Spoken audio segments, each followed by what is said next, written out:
Evangelho de Mateus, capítulo 16, versículos 21 a 23.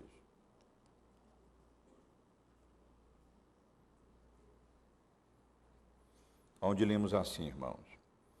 Desde esse tempo, começou Jesus a mostrar a seus discípulos que lhes era necessário seguir para Jerusalém e sofrer muitas coisas dos anciãos, dos principais sacerdotes e dos escribas, ser morto e ressuscitado no terceiro dia. E Pedro, chamando-o à parte, começou a reprová-lo, dizendo: tem compaixão de ti, Senhor, isso de modo algum te acontecerá. Mas Jesus, voltando-se, disse a Pedro: arreda, Satanás, tu és para mim pedra de tropeço, porque não cogitas das coisas de Deus, e sim das coisas dos homens. Meus irmãos, várias passagens bíblicas contrastam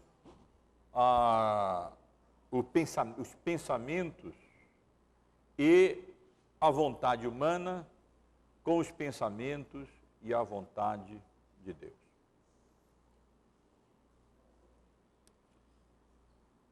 Vários textos bíblicos, vários mesmos, ressaltam que as nossas ideias, as nossas noções humanas, elas não se coadunam, elas não estão de acordo com as ideias, os conceitos e as noções de Deus. Poderia ler um número enorme de passagens bíblicas nesse sentido, mas selecionei algumas para começar, chamando a atenção dos irmãos para esse fato. Por exemplo, no Salmo 92, nos versículos 5 e 6, nós lemos: quão grande, Senhor, são as tuas obras, os teus pensamentos, que profundos. O inepto não compreende e o estulto não percebe isto.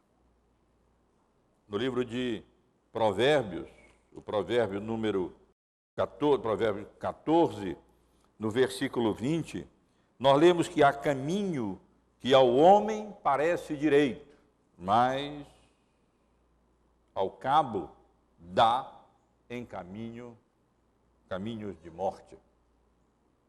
Pouco adiante no livro de Isaías, no capítulo 55, nos versículos 8 e 9, somos advertidos quando lemos que os meus pensamentos não são os vossos pensamentos, diz o Senhor, nem os vossos caminhos, os meus caminhos. Porque assim como os céus são mais altos do que a terra, assim são os meus caminhos mais altos do que os vossos caminhos, e os meus pensamentos mais altos do que os vossos pensamentos. E para lermos apenas uma passagem do Novo Testamento, eu menciono o segundo capítulo da primeira carta à igreja de Paulo aos Coríntios, no verso 14, quando ele diz que o homem natural não compreende e não aceita as coisas do Espírito de Deus, porque eles são loucura e não podem entendê-las, porque elas se discernem espiritualmente. Essa, meus irmãos e irmãs, é uma verdade geral. De um modo geral, os pensamentos, a vontade, as noções, os conceitos, as ideias humanas, visto que o homem caiu e a queda afetou todo o nosso ser, toda a nossa vida, todo o nosso pensamento, não correspondem com a vontade, as ideias, as noções e os pensamentos de Deus. Isso é verdade, e de uma forma muito especial, com relação à expectativa do povo judeu, do povo de Deus no Antigo Testamento, acerca do Messias e da natureza da obra que ele viria realizar. Todo judeu aguardava a vinda do Cristo, a vinda do ungido, a vinda do Messias, a vinda do descendente de Davi. Mas a ideia que eles tinham é que a vinda do Messias os libertaria do poder e do domínio do Império Romano, restabelecendo uma monarquia davídica, da descendência de Davi, conferindo imediatamente ao povo judeu a honra e a glória que eles alcançaram num determinado período da sua história na antiga dispensação, especialmente com Davi e com Salomão. E o nosso texto chama atenção para isso, ele ilustra e ressalta, meus irmãos, exatamente esse contraste entre os conceitos humanos, as ideias humanas e a vontade de Deus e o plano soberano do Criador dos céus e da terra. Tenho chamado a atenção dos irmãos que no capítulo 16, o capítulo em que o nosso texto se encontra, ele representa uma nova sessão. Os irmãos lembram que no capítulo 13 é composto de uma série de parábolas em que o Senhor Jesus revela aspectos importantes do seu reino, do reino de Deus. Nos capítulos 14 e 15, Mateus registra um número de vários milagres que o Senhor Jesus realizou, também revelando a natureza do reino de Deus e revelando a sua própria pessoa como um poder divino que lhe foi confiado, como sendo de fato o Messias, o Salvador. Mas o capítulo 16, ele é composto, como tenho dito, principalmente de vários diálogos, que nós já tivemos a oportunidade de considerar alguns.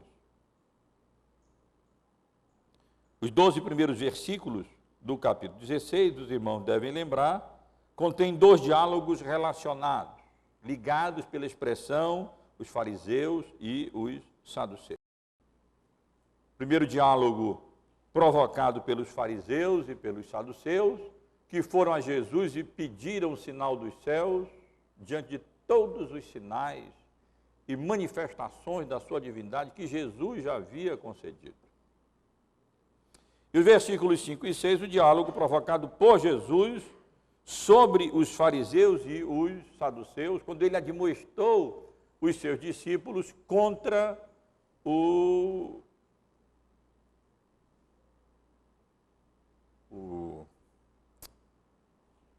fermento dos fariseus e dos saduceus, ou seja, contra a incredulidade obstinada, empedernida, daqueles que, tendo todas as manifestações do poder e da divindade de Cristo, ainda assim, ao invés de desejarem crer e terem a mente positivamente aberta para as evidências de que Jesus era de fato o Messias prometido, eles queriam, na realidade, era não crer e impedir que os outros se confiassem a Cristo e crescem que o Senhor Jesus era de fato o Messias prometido. No domingo passado, nós refletimos juntos sobre o importante diálogo de Jesus com Pedro, registrados na porção que o presbítero Jonas leu há pouco, os versículos 13 até o verso 20. Quando Pedro, como porta-voz dos apóstolos, fez uma importante declaração, uma declaração, na realidade, inspirada pelo Espírito Santo de Deus, por Deus mesmo que havia revelado aquela verdade, aquele discernimento, aquela compreensão acerca da pessoa e da obra de Cristo. Ele era o Filho do Deus vivo, o Cristo, o ungido, aquele que deveria vir para salvar o seu povo. E também a importante declaração de Jesus, quando ele disse que sobre esta pedra edificarei a minha igreja e as portas do inferno não prevalecerão sobre ela. O texto que acabamos de ler, meus irmãos, e que desejo considerar com os irmãos nesta noite, dos versos 21 apenas até o versículo 33, contém outro diálogo com Pedro, agora provocado pela declaração de Jesus, de que seria necessário ele ir para Jerusalém e que todos aqueles acontecimentos finais necessários, envolvendo os seus sofrimentos, a sua morte, a sua ressurreição, deveriam então acontecer. Chamo a atenção dos irmãos para o fato de que essa seção que lemos, logo no início do versículo 21, começa com uma expressão significativa. Nós lemos assim: desde esse tempo começou Jesus. Na realidade, embora a nossa tradução não seja exatamente igual, ela traduz exatamente a mesma expressão no original que se encontra no capítulo 4 desse Evangelho de Mateus, no versículo 17, onde lemos que daí por diante passou Jesus. O grego é exatamente a mesma coisa. Essa primeira expressão, no capítulo 4, no versículo 17, aponta para o início do ministério público de Jesus. Quando Jesus, então, depois de batizado e de tentado pelo diabo, ele então dá início ao seu ministério público, pregando e dizendo: arrependei-vos, porque está próximo o reino dos céus. É verdade que essa seção também contém algumas instruções privadas para os seus apóstolos, mas ela é constituída principalmente do seu ministério público para as pessoas. E a mesma expressão é usada aqui no nosso texto, indicando assim o início de uma nova sessão. Uma sessão em que se concentra e focaliza principalmente o ministério privado de Jesus para os seus apóstolos, para os seus discípulos, embora aqui e ali também com algumas instruções gerais, mas principalmente focalizando os seus discípulos. O fato é que Mateus chama a atenção aqui para alguma coisa nova que vai começar, para um tipo de atividade nova do Senhor Jesus, especialmente endereçada aos seus apóstolos, aos seus discípulos. E eu quero chamar a atenção dos irmãos, portanto, para esses versículos. É verdade que nós poderíamos considerar juntos toda a seção que vai do versículo 21 até o versículo 28. Há um tema unificador dessas duas seções, que é o sofrimento. Assim como o Senhor Jesus deveria ir para Jerusalém, enfrentar os sofrimentos e a morte, assim também os seus discípulos devem estar preparados e prontos para carregar a sua cruz e segui-los, enfrentar as provações, as privações e os sofrimentos também, por amor a Cristo, tornando-se coparticipantes também dos sofrimentos do Senhor Jesus. Mas esses 3 versos têm uma unidade e contêm já material de sobra para a nossa reflexão no tempo que nós temos para considerar o texto nesta noite.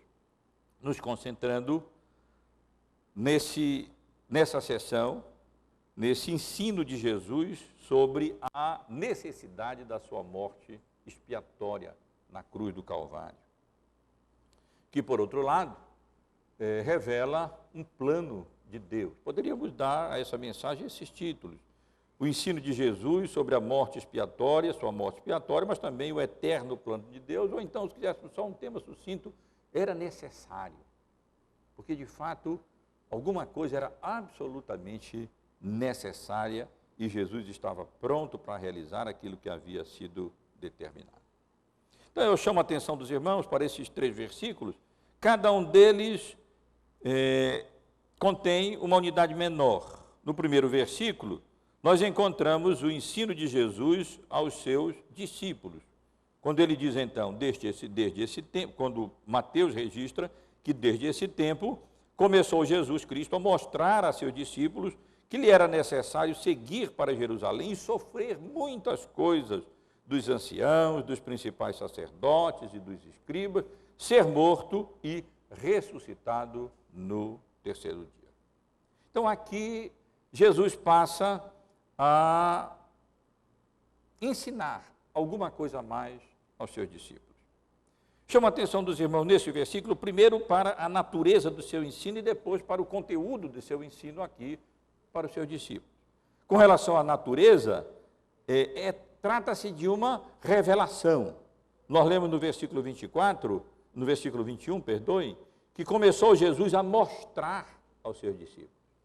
E mostrar aqui traduz um verbo grego que transmite a ideia de tornar conhecido, de explicar, de revelar. O fato é que, diante da declaração de Pedro, como porta-voz dos apóstolos, reconhecendo pela primeira vez de maneira explícita que Jesus era o Filho de Deus, o Cristo, o Messias prometido. Agora Jesus estava pronto para explicar mais sobre isso e revelar a eles, não apenas que ele de fato era o Messias prometido, mas a natureza da sua obra como servo sofredor. Iniciando assim o seu esforço e empenho no sentido de que os seus discípulos se desvencilhassem daquela ideia de um Messias político ou militar, de um grande libertador político ou militar. E se preparassem para a obra de Cristo como servo sofredor. Com relação ainda à natureza do ensino de Jesus, chama a atenção dos irmãos para o fato de que o ensino que ele transmite aqui aos seus apóstolos, aos seus discípulos, essa revelação que ele faz a eles,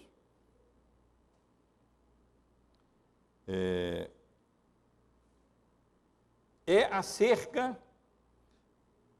de uma necessidade, de alguma coisa que era absolutamente necessária.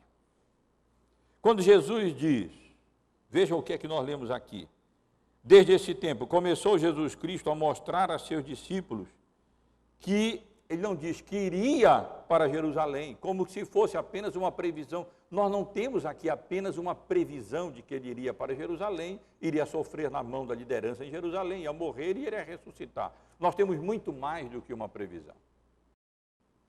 Nós temos aqui a indicação de uma necessidade, ou seja, não havia alternativa.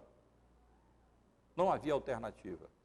Não havia alternativa não porque Jesus fosse um estoico, um idealista, que ele então precisava, por força do seu ideal ou de um ideal, levar avante uma obra até o final. Não, não era isso. Ela era uma obra necessária porque ela representava o plano de Deus. Ela refletia a vontade eterna de Deus, de que desde a eternidade havia determinado que seu Filho viria a este mundo para a remissão dos nossos pecados e que para isso seria necessário que ele morresse na cruz, derramasse o seu sangue, para que o salário do pecado, que é a morte, dos seus eleitos, recaísse sobre ele, e então nós pudéssemos ser perdoados e alcançar a remissão dos nossos pecados. Então, quando nós lemos aqui que era necessário, Jesus quer dizer que esse era o plano de Deus e que esse era o único caminho e essa era a única maneira de realizar a nossa remissão, a nossa redenção, a nossa salvação. Não bastaria pregar como Jesus pregou, Não era suficiente ensinar como Jesus ensinou. Não era suficiente apenas realizar milagres e sinais estupendos como Jesus realizou. Nada disso seria de valor algum se ele não fosse a Jerusalém, não sofresse, não morresse e não ressuscitasse. Não existe cristianismo sem cruz e sem tumba ou sem sepultura vazia. Não existiria o cristianismo sem que Cristo fosse a Jerusalém, morresse, derramasse o seu sangue e pelo poder do Espírito de Deus ressuscitasse, vencendo a morte, expondo assim ao desprezo e à vergonha principados e potestades, triunfando deles na cruz do Calvário.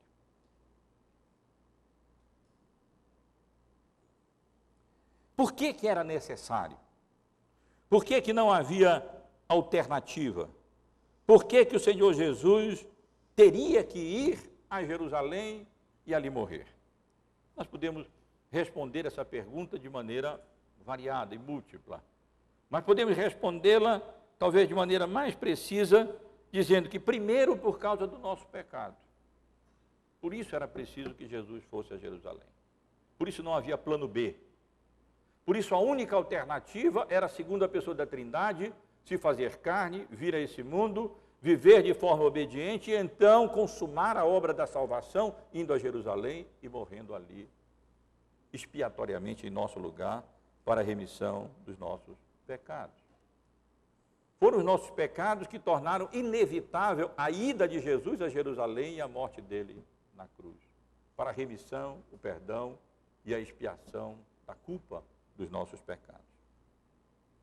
Mas, em segundo lugar, podemos dizer que era necessária por causa da justiça e da santidade de Deus. Em segundo lugar, não porque seja menos importante. Deus é santo. Ele simplesmente não tolera o pecado. Ele é absolutamente justo e não tolera qualquer injustiça.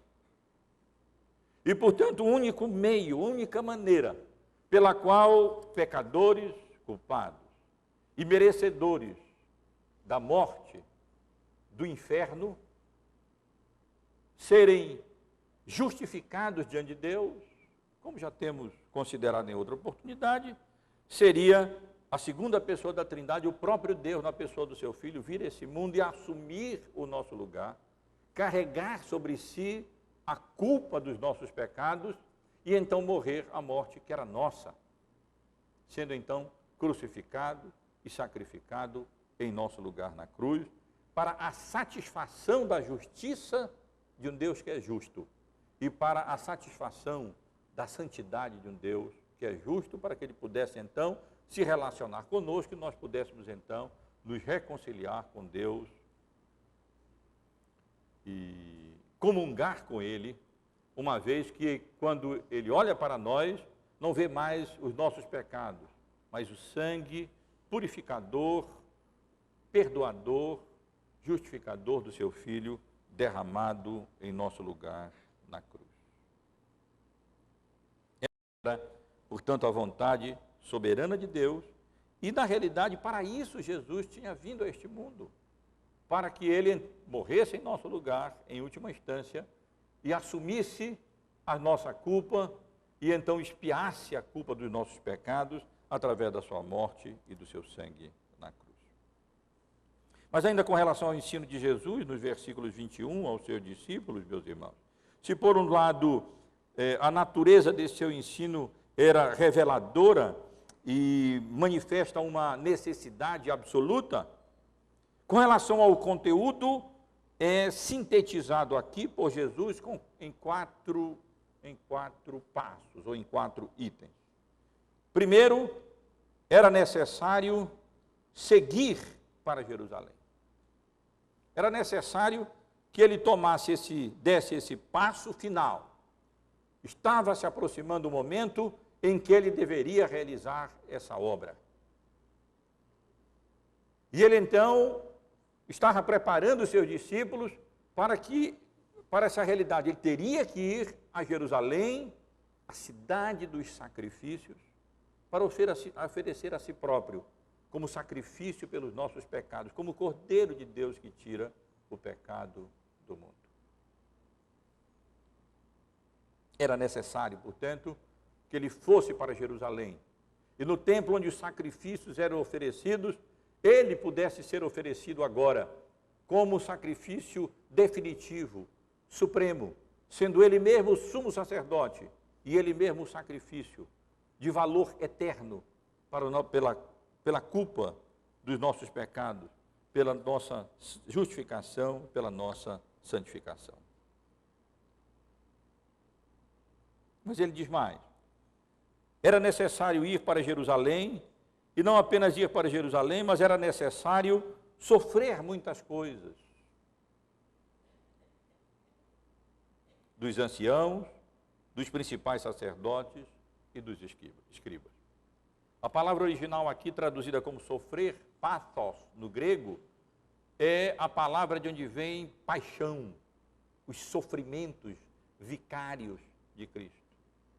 Tudo aquilo que ele teve que experimentar e sofrer na sua vida, especialmente desde a sua ida para Jerusalém, nas mãos, vejam só, da liderança religiosa do seu povo, do povo judeu, daqueles que eram seus, para os quais ele veio, mas os quais não os receberam. A referência aqui aos aos anciãos, é uma referência aos representantes das 12 tribos de Israel, que juntamente com os principais sacerdotes, principalmente os saduceus, e os escribas, geralmente os fariseus, compunham o sinédrio, aquele órgão em que as questões religiosas, civis e morais eram decididas ali em Jerusalém. E, portanto, Jesus está dizendo que era necessário que ele fosse e sofresse tudo aquilo que ele teria que sofrer de forma expiatória, de forma vicária, em nosso lugar, como parte do que era necessário para a expiação dos nossos pecados e da culpa dos nossos pecados. Mas era necessário mais. Era necessário que ele morresse, que ele fosse morto. E a palavra aqui não indica uma declaração legal, uma pena legal proferida por uma corte apropriada, não, é um assassinato. Não havia nenhuma razão, nenhuma causa para que Jesus fosse sentenciado à morte. Mas ao fazerem isso, na realidade, aquela liderança religiosa estava apenas fazendo aquilo que a mão e os propósitos de Deus haviam predeterminado. Nós lemos no livro de Atos dos Apóstolos, no capítulo 2, nos versículos 22 e 23, Pedro dizendo: varões e irmãos, atendei a estas palavras. Jesus o Nazareno, varão aprovado por Deus diante de vós com milagres, prodígios e sinais, os quais o próprio Deus realizou por intermédio dele entre vós, como vós mesmos sabeis, sendo este entregue pelo determinado desígnio e presciência de Deus, vós o matais, crucificando-o por mãos de iníquos. Era necessário que Jesus fosse para Jerusalém, não simplesmente para participar de Páscoa, não simplesmente para cumprir algum rito menor judaico, mas era necessário que ele fosse ali para consumar a sua obra redentora, para finalizar a sua obra como Messias, como ungido, como um Cristo, como Cristo, que veio a esse mundo exatamente para nos salvar, mas essa salvação só seria possível de ser alcançada através da sua morte, dos seus sofrimentos e, especialmente, da sua morte em nosso lugar na cruz. E mais ainda, diz Jesus que era necessário que ele fosse ressuscitado ao terceiro dia. Voz aqui é passiva. Por outras passagens bíblicas do Novo Testamento, nós sabemos que Jesus foi ressuscitado por Deus pelo seu Espírito, o mesmo Espírito que ressuscitou a Jesus dentre os mortos e que, como temos considerado em outras oportunidades, nos preserva até a posse da salvação que nos está reservada nos céus para nós outros, que somos salvos pelo poder de Deus, pelo Espírito Santo de Deus. Mas, meus irmãos, parece que Pedro, diante daquilo que Jesus havia mencionado, que era necessário ir para Jerusalém, sofrer, morrer, era alguma coisa tão inconcebível, diante das noções, das ideias e dos conceitos que mesmo os apóstolos de Jesus sustentavam acerca da natureza, da obra do Messias. O Messias vinha a esse mundo para ir a Jerusalém, sofrer e morrer, era alguma coisa tão inadmissível para o pensamento deles, as noções humanas e materialistas deles nesse sentido, que parece que eles nem prestaram atenção para essa quarta necessidade mencionada aqui. Não, Jesus iria não apenas morrer, mas ele iria ressuscitar ao terceiro dia. Mas parece que Pedro e os apóstolos ali já nem prestaram atenção para o que o Senhor Jesus declarou como uma quarta necessidade: triunfar sobre a morte, vencer a morte, expondo assim principados e potestades, triunfando deles na cruz do Calvário. Meus irmãos, esse é o ensino especial, particular, de Jesus ali para os seus apóstolos. Uma vez que Pedro, como representante dos apóstolos, já havia confessado e reconhecido que Jesus era o Cristo, o Filho do Deus vivo, contrariando a interpretação geral de que ele poderia ser apenas um profeta, Elias, João Batista, ressuscitado, alguma coisa assim, Jesus então pode avançar. E agora ele passa a descortinar, a demonstrar, a revelar a natureza da obra do Messias, do Cristo, que envolvia a ida a Jerusalém, o sofrimento nas mãos da liderança do povo de Israel, a morte vicária e expiatória na cruz e a sua ressurreição triunfante pelo poder do Espírito Santo de Deus, que o ressuscitaria dentre os mortos, vencendo a morte e triunfando contra Satanás e seus demônios.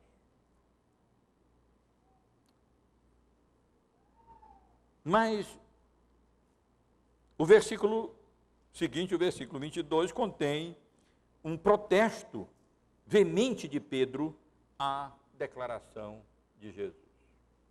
Diante dessa declaração do Senhor Jesus Cristo, nós lemos que Pedro, chamando-o à parte, começou a reprová-lo, dizendo: tem compaixão de ti, Senhor, isso de modo algum te acontecerá.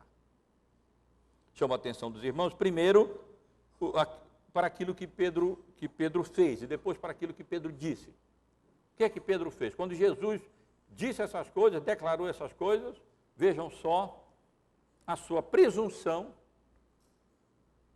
própria, unida ao caráter de Pedro, impulsivo, fez com que, a gente pode imaginar ele segurando nos braços de Jesus e chamando: peraí, Senhor, vem cá, deixa eu, ainda que reconhecendo como Senhor. Então ele, diz o texto, o exortou, começou a exortá-lo, a admoestá-lo, repreendê-lo pelo que ele havia dito. É muita presunção de Pedro. Talvez presunção explicada pela altivez decorrente do elogio que ele havia recebido. Quando o Senhor Jesus havia dito que não havia sido carne nem sangue que havia revelado aquilo a ele, mas Deus mesmo é que havia revelado a ele.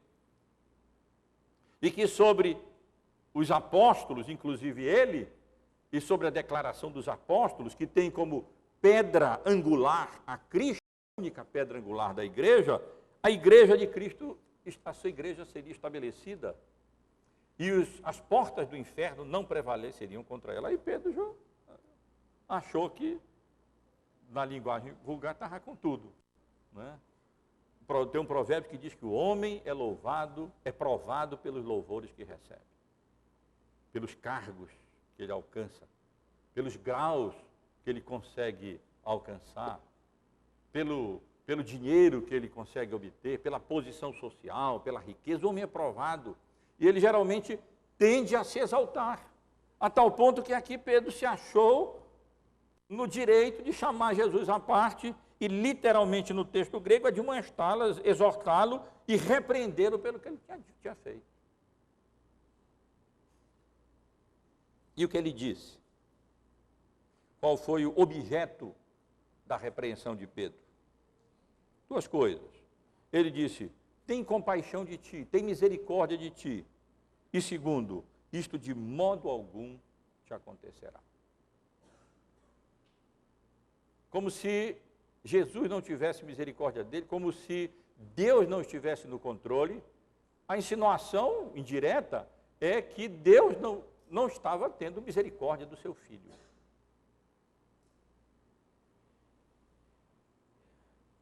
E na segunda admoestação, isso de modo algum te acontecerá, Pedro usa uma expressão grega, duas negativas, o me, a maneira mais forte na língua grega de se expressar uma negativa. Ele nega veemente aquilo que o próprio Senhor Jesus havia declarado que era absolutamente necessário. E ele nega peremptoriamente essa possibilidade. E aqui os nossos tradutores encontraram uma maneira de expressar essa ênfase, dizendo isso: de modo algum te acontecerá. Isso não é verdade. Tu não vais para Jerusalém para sofrer ali e morrer ali, contrariando assim a vontade eterna e o plano eterno de Deus. Talvez os irmãos como eu, lendo essa exortação de Pedro ao Senhor Jesus, tenham lembrado do capítulo 3 do livro de Gênesis.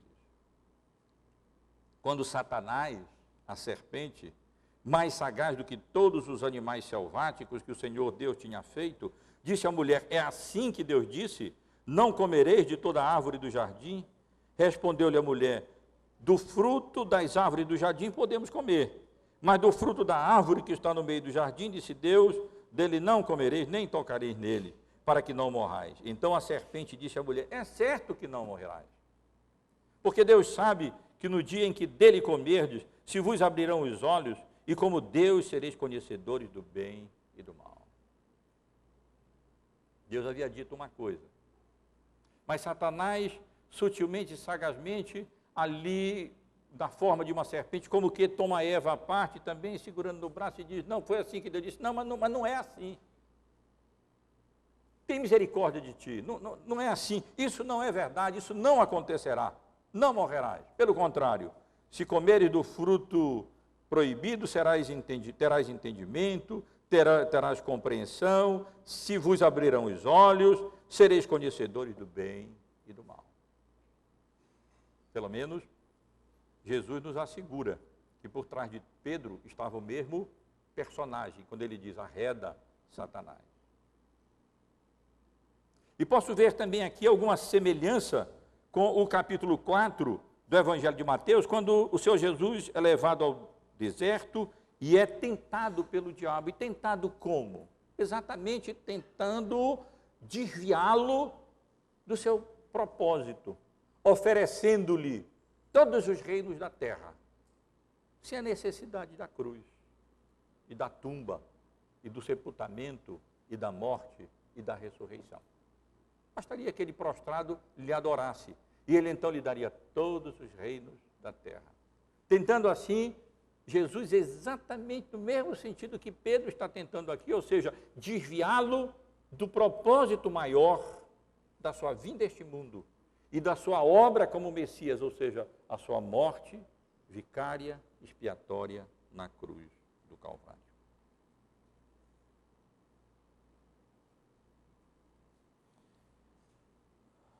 O verso seguinte, meus irmãos, claramente contém o protesto, a repreensão de Jesus a Pedro. É uma repreensão dura, é uma repreensão veemente, não podia ser diferente. Quando Pedro diz, chama Jesus à parte, então começa a reprová-lo, dizendo: tem compaixão de ti, Senhor, isso de modo algum te acontecerá, com a perspectiva romântica, mas na realidade ali contrariando frontalmente a declaração explícita daquele que ele mesmo reconheceu ser o Filho do Deus vivo, o Messias prometido. Jesus, voltando-se, disse a Pedro: arreda, Satanás, tu és para mim pedra de tropeço, porque não cogitas das coisas do homem, e sim das coisas de Deus, e sim das coisas do homem. Primeira declaração de Jesus aqui é terrível: arreda, Satanás. Que coisa, irmão. Aquele que pouco antes havia sido porta-voz de Deus, através da declaração de que de que o Senhor Jesus era o Messias prometido, o Filho de Deus, o Salvador do mundo, o ungido de Deus. E o Senhor Jesus mesmo disse que não tinha sido nem carne nem sangue que havia revelado isso a ele, mas Deus havia revelado a ele. Pouco tempo depois, agora, é porta-voz de Satanás, tentando desviar Jesus da cruz, o propósito para o qual ele havia vindo a este mundo. Mas chama a atenção dos irmãos para a diferença da reação de Jesus para a reação de Eva. Quando Eva, tentada pelo mesmo ardiloso Satanás em forma de serpente, foi sugerida de que não era justo o que Deus estava fazendo e que de modo nenhum aconteceria aquilo que Deus havia dito, de modo melancólico mesmo e triste. Nós lemos no verso 6, que a mulher, vendo que a árvore era boa para se comer, agradável aos olhos e árvore desejável para dar entendimento, tomou-lhe do fruto e comeu. E deu também ao marido, e ele comeu. E aí Adão fracassou. E aí eles foram iludidos pela serpente. E Eva iludida pela serpente, Adão iludido, enganado pela instrumentalidade de Eva, a sua esposa, e então caíram na artilada de Satanás. Mas o segundo Adão não, Jesus não. Quando tentado no deserto, ele foi vitorioso, e Satanás se apartou dele até determinado tempo, mas continuou tentando. E quando agora utiliza, vejam só, como utilizou lá para alcançar o primeiro Adão, a Eva, que lhe era querida e chegada, ele tenta alcançar o segundo Adão e desviá-lo, utilizando um apóstolo seu. Jesus imediatamente volta-se para Pedro e o dissuade dessa ideia, dizendo: arreda Satanás, porque nesse momento, aquele que havia sido declarado como alicerce da igreja, agora estava sendo utilizado como instrumento de Satanás. Mais ainda, Jesus diz: tu és para mim pedra de tropeço. Essa expressão aqui traduzida por pedra de tropeço, escandalon no grego, ela se refere literalmente a duas coisas.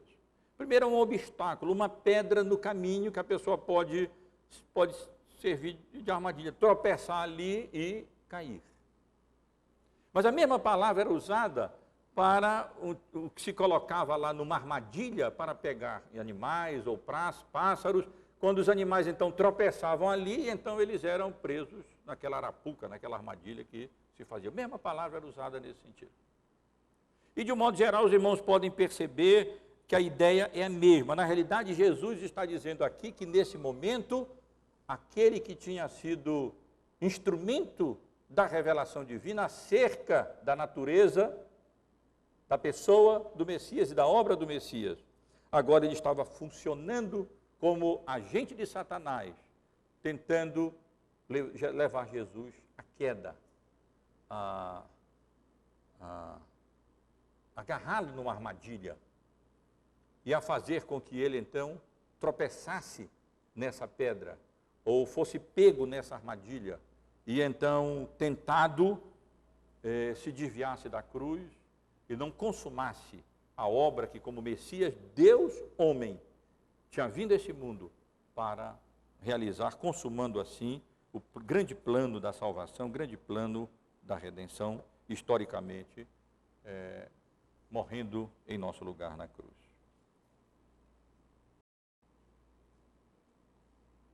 E a terceira declaração de Jesus, que na realidade é uma explicação, reda Satanás, Pedro, que está sendo utilizado agora como instrumento de Satanás, porque tu estás sendo utilizado como instrumento de tentação, és para mim pedra de tropeço, porque não cogitas das coisas de Deus, e sim das coisas dos homens.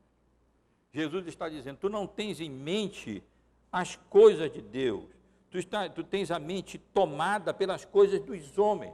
A tua mentalidade agora não é mentalidade de Deus, é mentalidade de homem. E exatamente por isso tu estás sendo utilizado como instrumento de Satanás. Porque os teus pensamentos não são os meus pensamentos. Porque os meus pensamentos e meus planos são mais altos do que os teus pensamentos e os teus planos. E por isso tu estás aqui, nesse momento, sendo utilizado como instrumento de Satanás. Meus irmãos, apenas algumas lições para a nossa instrução, a nossa admoestação e a nossa edificação nessa noite a partir desse episódio. Primeiro, chamo a atenção dos irmãos para a pecaminosidade do coração humano. Aquele que, pouco antes, fora porta-voz de Deus, declarando a sua verdade, agora é porta-voz de Satanás, pedra de tropeço para o Filho de Deus, para o Messias, para o Salvador. E isso é um alerta para nós. Como eu disse há pouco, o homem é provado pelos louvores que recebe. Nós, em um determinado momento, podemos ser instrumentos da graça de Deus e da verdade de Deus, e em outro momento, sim, é verdade, nós podemos ser, num sentido, instrumento de Satanás, se promovermos o erro e, de alguma maneira, formos instrumentos para desviar as pessoas de Cristo como o único caminho para a salvação. Quando nós colocamos em primeiro lugar os nossos pensamentos e adotamos e assumimos uma mentalidade que não representa e que não reflete a mentalidade de Deus revelada na sua palavra. Isso é possível, como foi com Pedro. Ninguém está discutindo a fé de Pedro. Pedro era salvo, crente, homem de Deus, mas é perfeitamente possível que pelo engano, alguém que foi utilizado como porta-voz de Deus, venha a ser utilizado como instrumento de tentação, como porta-voz do diabo, ao ponto de Jesus se dirigir a ele e dizer, arreda Satanás. É um alerta, meus irmãos, uma advertência e uma admoestação para nós. É preciso vigiar, é preciso ter cuidado, é preciso ser apegado à palavra fiel, é preciso levar o nosso pensamento cativo à obediência de Cristo, é preciso sermos submissos à revelação divina, é preciso nós sacrificarmos os nossos pensamentos, as nossas ideias, a nossa lógica humana e levá-la submissa à revelação da vontade de Deus. Se Deus falou, seja mentiroso todo homem. Falou, ele é verdadeiro. E não dizermos, não, Senhor, isso não acontecerá assim. Deus, na sua providência, pode ter coisas difíceis para nós. E nós teremos que enfrentar. E é fácil nós fugirmos e, de um certo modo, dizermos como Pedro, não, irmão, isso não vai acontecer com você, não. Nós não podemos dizer determinadas coisas como se o próprio Deus, que declarou que todos quantos querem viver piedosamente em Cristo Jesus serão perseguidos, passarão por privações, sofrimentos, lutas nessa vida. Então nós não podemos, com a visão romântica, humanista, sugerir que não é assim, como na realidade acontece em tantas igrejas do mundo, ditas evangélicas, que só anunciam cura, paz, prosperidade, tudo vai bem, não há cruz para carregar, não há sofrimento nenhum, mas não é assim que a palavra de Deus ensina. A segunda lição, irmãos, que eu quero ressaltar, bem mais importante que a primeira, é que a obra expiatória de Cristo é inevitável e indispensável para a salvação. Não há alternativa, é necessário. Não existe plano B, Não há outro mediador entre Deus e os homens. Não há vários caminhos que conduzem a Deus, como se diz, não. Há um só caminho, a obra expiatória de Cristo. Aquele que não cometeu pecado, ele o fez pecado por nós, para que fôssemos feitos justiça de Deus. Nós sabemos que não é assim que as pessoas entendem e ensinam. E, ao contradizerem aquilo que a palavra de Deus ensina, elas refletem que são, na realidade, instrumentos de Satanás. Mas o que a Bíblia ensina é que não existe outra alternativa. Era absolutamente necessário, não por altruísmo de Jesus, não por fatalismo, mas porque este era o plano eterno de Deus, incluindo a sua ida a Jerusalém, a sua morte expiatória, a sua crucificação, seu sepultamento e a sua ressurreição ao terceiro dia. E, portanto, não existe outra alternativa. A obra expiatória, cruenta, sangrenta, os sofrimentos vicários de Cristo, eles são absolutamente necessários e indispensáveis para a salvação. Sem isso, não há qualquer possibilidade de salvação. Sempre foi intenção do inimigo de Deus, de Cristo e das nossas almas, da igreja, o diabo, desviar e impedir que o Senhor Jesus realizasse a sua obra. E uma vez que ele realizou, ele se lança contra a igreja, persegue a igreja e sempre tenta evitar que isso aconteça. Que essa verdade essencial seja anunciada, proclamada e crida, que não há salvação a não ser através da nossa confiança em Cristo como nosso único Salvador e a nossa entrega de fé a Ele como a nossa única esperança de salvação, através da sua morte e do seu sangue derramado na cruz do Calvário.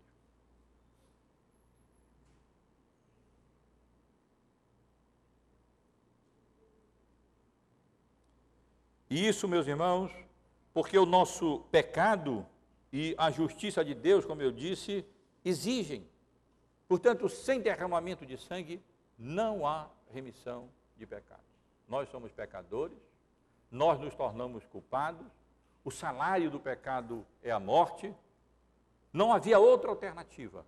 Nós teríamos que morrer, todos nós, e sermos condenados como consequência da nossa queda, da nossa culpa, do nosso pecado. Mas ainda, como consequência da queda, da culpa e do pecado de Adão, o nosso primeiro cabeça representativo. Não tinha alternativa. Outro Adão teria que vir. Outro representante do povo de Deus teria que vir, teria que ser obediente, teria que resistir às tentações de Satanás, teria que dizer arreda a Satanás, teria que ir a Jerusalém, teria que enfrentar a morte, teria que morrer para expiar a culpa dos nossos pecados. Nosso pecado exige isso. E a justiça e a santidade de Deus exigiram a morte do nosso Salvador. Também chama a atenção dos irmãos para o fato de que as ideias e as imaginações religiosas humanas são contrárias à vontade de Deus para a salvação do homem. Elas expressam os desejos humanos, não o plano eterno de Deus em Cristo, revelado na sua palavra. Os maiores erros, as maiores heresias, sempre foram, ou pelo menos em grande parte, foram promovidas e ensinadas por pessoas religiosas. E por isso é que Jesus morreu na mão de quem? Morreu na mão da liderança religiosa do seu povo, dos sacerdotes, dos escribas, dos anciãos, aqueles que deveriam promover o reino de Deus, foram instrumento da crucificação do nosso Salvador. Isso sempre tem acontecido. São os religiosos, a Igreja Católica promove o erro, os liberais promovem o erro e ensinam o erro. Aqueles que defendem um pragmatismo na igreja, o subjetivismo na igreja, eles promovem o erro. E sempre perseguem aqueles que querem ser fiéis à palavra de Deus e andar consoante Deus nos ensina na sua palavra. Não dizendo, não, isso não é assim, mas dizendo: sim, Senhor, se tu dizes que é assim, cabe a nós nos submetermos e obedecer a tua palavra. Observem isso, irmãos. As ideias, as imaginações religiosas dos homens, elas são contrárias à vontade de Deus. Por isso, aprove a Deus revelar tudo aquilo que o homem precisa conhecer e crer e fazer para viver, ser salvo e viver de modo agradável a Deus, como diz a nossa confissão de fé. Quando nós consideramos a história das religiões, nós vemos quanto engano, quanto erro. Quando o homem é deixado a si próprio para que ele então descubra qual é o caminho de ir a Deus e ser salvo, nós vemos os maiores absurdos do mundo. Sejam em outras religiões não cristãs, sejam em religiões cristãs ou mesmo em denominações ditas evangélicas. Como se desviam da palavra de Deus, da vontade de Deus, quando colocam as suas imaginações e as suas ideias como se fossem as ideias e a vontade de Deus, não levando o seu pensamento cativo à obediência de Cristo. Na realidade, irmãos, todas as alternativas à obra expiatória de Cristo são mais do que ideias religiosas humanas. Segundo esse texto, são inspiração de Satanás. E devem ser, como Jesus fez, terminantemente rejeitadas. Não era mera ideia humana. Assim como na primeira declaração de Pedro, não foi carne nem sangue que te revelou, disse Jesus, mas o meu Pai que está nos céus. Assim também, nessa segunda declaração de Pedro, tentando desviar Cristo do seu objetivo e da sua morte, representando ser ali pedra de tropeço, não era só ideia humana, era sugestão de Satanás.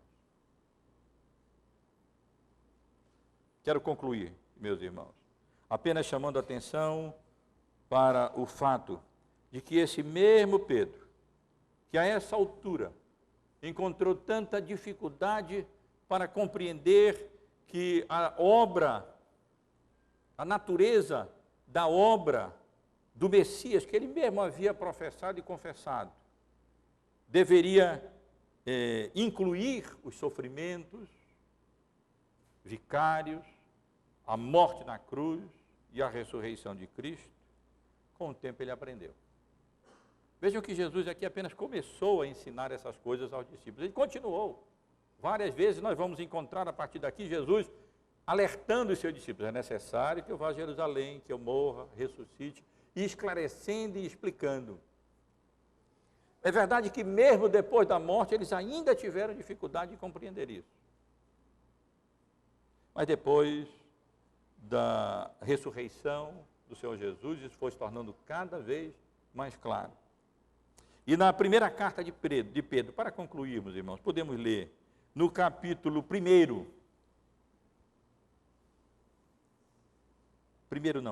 no capítulo 2, no versículo 24, nós vemos agora a compreensão teológica que o mesmo Pedro, que naquela ocasião estava representando pedra de tropeço, tentação, armadilha para Jesus como instrumento de Satanás, agora alcançou pela misericórdia e graça de Deus a operação do Espírito Santo nele.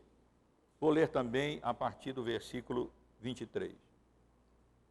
Pois ele, quando ultrajado, não revidava com ultraje, quando maltratado não fazia ameaças, mas entregava-se àquele que julga retamente, carregando ele mesmo em seu corpo sobre o madeiro os nossos pecados, para que nós mesmos, mortos para o pecado, vivamos para a justiça, por suas chagas fostes sarados.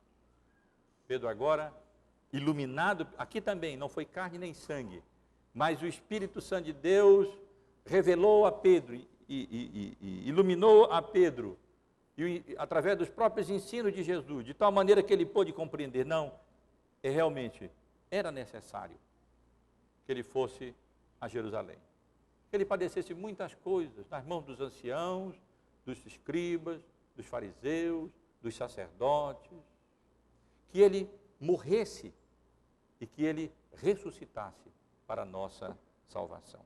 Carregando Ele mesmo em seu corpo, sobre a cruz, sobre o madeiro, os nossos pecados, para que nós, mortos para o pecado, vivamos para a justiça, por suas chagas fostes sarados. Que Deus nos abençoe, meus irmãos e irmãs, e que nada nesse mundo possa nos desviar dessa verdade essencial, fundamental mesmo, crucial da fé cristã. Não há cristianismo sem cruz, como também não há cristianismo sem sepultura vazia. Era necessário, absolutamente necessário, que o Filho de Deus viesse a esse mundo, mas isso não bastava. Que ele assumisse a nossa natureza humana, mas não bastava. Que ele ensinasse como ensinou, mas não era suficiente. Que ele pregasse como pregou, que ele realizasse os sinais, os milagres que ele realizou. Era necessário que ele, como segundo Adão, como segundo representante dos eleitos de Deus, fosse a Jerusalém, a cidade dos sacrifícios, e como o Cordeiro de Deus que tira o pecado do mundo, fosse crucificado, fosse morto, para que ele, carregando no seu corpo, sobre o madeiro, os nossos pecados, nós pudéssemos ser mortos para o pecado e então vivos para Deus, tendo perdoados as nossas faltas, a nossa culpa, os nossos pecados, pelos seus sofrimentos, pelas suas feridas, pelas suas chagas, pela sua morte e pela sua ressurreição. Essa é a salvação que nós temos em Cristo Jesus. Essa é a essência do Evangelho. Não as obras que nós vamos realizar, não os nossos conceitos, noções, filosofias ou ideias humanas que, na verdade, contrariando a vontade de Deus, não são humanas, são diabólicas. Mas a vontade revelada de Deus na sua própria palavra acerca da necessidade da obra do nosso Salvador, da obra expiatória do nosso Salvador. Obrigado por assistir o vídeo até o final. Além de curtir e compartilhar o vídeo, considere se inscrever no canal.